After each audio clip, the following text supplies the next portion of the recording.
করে আর মুসলিম চাই না কেন শিক্ষারম থেকে পেলাম আমরা। আজকে আমরা ঈদ উদযাপন করি বড় বড় ফুটবল হইয়া, বড় বড় গান বাজাইয়া, বড় বড় রশ্মির মাধ্যমে আমরা ঈদ উদযাপন করি। এটা কি ঈদ হলো?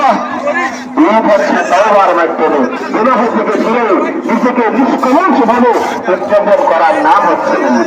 আজকে মায়ানমারের দিকে তাকান, থাইল্যান্ডের দিকে তাকান, মাটির সাথে মিশে রয়েছে। দেখছেন না আপনারা? কিসের অহংকার, কিসের অহংকার, কিসের জন্য আমরা ফিরে আসি?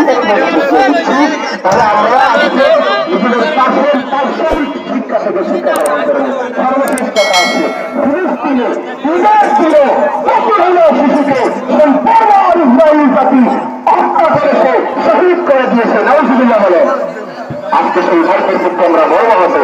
আজকে আমরা আনন্দিত, কত সুন্দর ঈদগাহে ঈদের নামাজ পড়েছি, বাবা পাশে আছে, ভাই পাশে আছে, আনন্দ আত্মহারা আমরা। কিন্তু ফিলিস্তিনের সেই রাতের নেবারক খুশিটা মাকে হারিয়েছে, বাবাকে হারিয়েছে, নিজের হাতে মাকে শাসন করেছে, চোখের পানি ফেলে ফেলে বিশ্ববাসীর কাছে বিচার করছে। দেখো বিশ্ববাসী আজকে আমাদেরকে ইয়াহুদিরা কি ভাবে নির্যাতন করেছে। নাউজুবিল্লাহ বলে আজকে আমরা দেশ থেকে প্রকল্পের জন্য আমরা কি করবো? দোয়া করবো।